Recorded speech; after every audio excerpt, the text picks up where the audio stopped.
David Morgan with you on a weekly perspective. This week, rising bond yields continue, and the G7 bond yield is at a 5-week high. PIMCO, Pacific Investment Management Company, says a record-setting rally in the long-term Japanese government bond has likely run its course because the central bank has pushed monetary policy about as far as it can. The investment service stocks and life insurance companies were up on the week, and at the current time the S&P is oversold and it bounced off the June high that is showing support.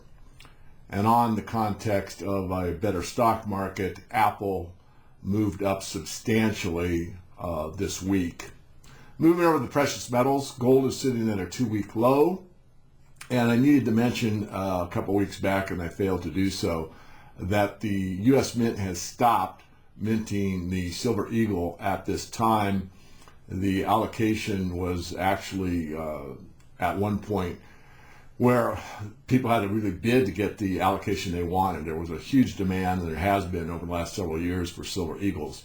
Currently, they're oversupplied, and the Mint therefore has curtailed production.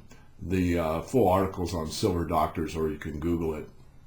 And lastly, the CME has issued a new trading vehicle, and you can trade the gold-silver spread, which is something that we've mentioned from time to time in the Morgan Report. In fact, it got to our parameters not that long ago, where it's worth basically selling gold and buying silver. And then of course when the ratio changes substantially, like at the 35 level or so, it's usually smart to go the other direction.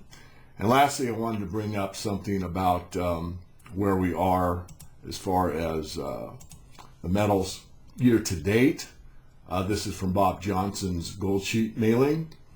And so we're going to look at all the metals here real briefly. Aluminum's up 3.5% for the year. Copper's basically flat, up 0.7%. Lead up 7%. Nickel's up 11%.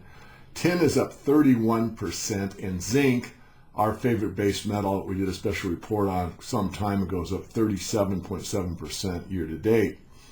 That's higher than any of the precious metals, which I'll now address. Year to date, as I'm doing this video, gold is up 23.5%, palladium is up 20%, platinum is up 14%, and silver is up 35.7%. So certainly the precious metals have done well this year.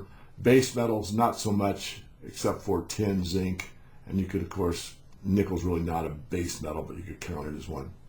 So that'll conclude this week's update. I'll see you next week.